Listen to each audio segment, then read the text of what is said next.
बिस्मिल्लाहिर्रहमानिर्रहीम। अस्सलाम वालेकुम प्यारे व्यूअर्स, आप देख रहे हैं यूट्यूब चैनल और मैं हूं हकीम शहबाज अहमद ख़ान बलोच।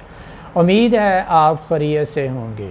आज बात होगी बेबी कॉन्स्टिपेशन पे, यानी कि छोटे बच्चे, शीर ख्वार बच्चे को कब्ज़ का हो जाना। कब्ज़ कहते किसको है? जब बच्चा 2 से 3 दिन तक पखाना ना करे और उसको तकलीफ़ हो और ये तकलीफ़ 15 से 20 दिन तक मुसलसल जारी रहे तो उसको कब्ज़ कह सकते हैं।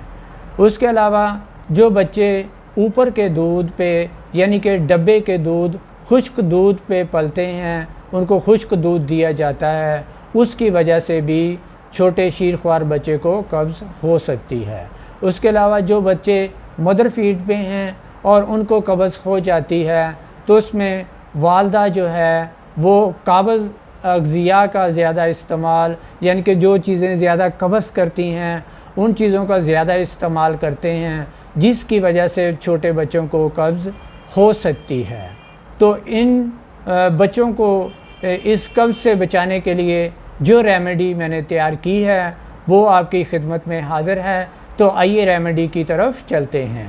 तो सबसे पहले है रोगन ज़ैतून, जिसको इंग्लिश में ऑलिव ऑयल कहते हैं। उसके बाद है कस्टर ऑयल, जिसको रोगन अरेंड भी कहते हैं। उसके बाद है बादाम रोगन, जिसको आलमंड ऑयल भी कहते हैं।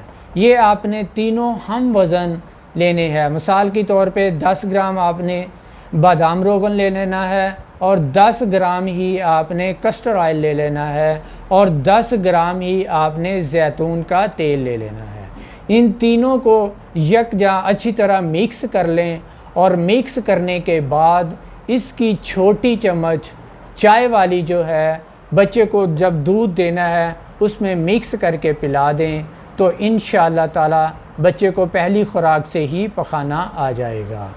तो इससे बहुत जल्द बच्चे को पखाना आएगा और जिसकी वजह से उसको परेशानी होती है, यानी कि कब्ज़ की वजह से पेट फूल जाता है और ज़्यादा हार्ड पखाने की वजह से बाज़ का बच्चे को ब्लड भी आना शुरू हो जाता है, उससे उसको निजात मिलेगी और इंशाअल्लाह ताला आप देखेंगे कि आपका बच्चा जो है वो हंसता मुस्कुराता ज़िंदगी गुजारेगा और कब्ज़ से निजात हासिल करेगा। इसी के साथ मैं इजाज़त चाहता हूँ नेक दुआओं के साथ कि अल्लाह ताला आपके बच्चे को सेहत और तंदुरुस्ती दे। मेरी वीडियो को लाइक कीजिए, चैनल को सब्सक्राइब कीजिए और बेल आइकन को प्रेस कीजिए ताकि मेरी आने वाली हर सेहत के मतलब और ब्यूटी के मतलब वीडियो आप तक सबसे पहले पहुँच सके। अल्लाह हाफिज़।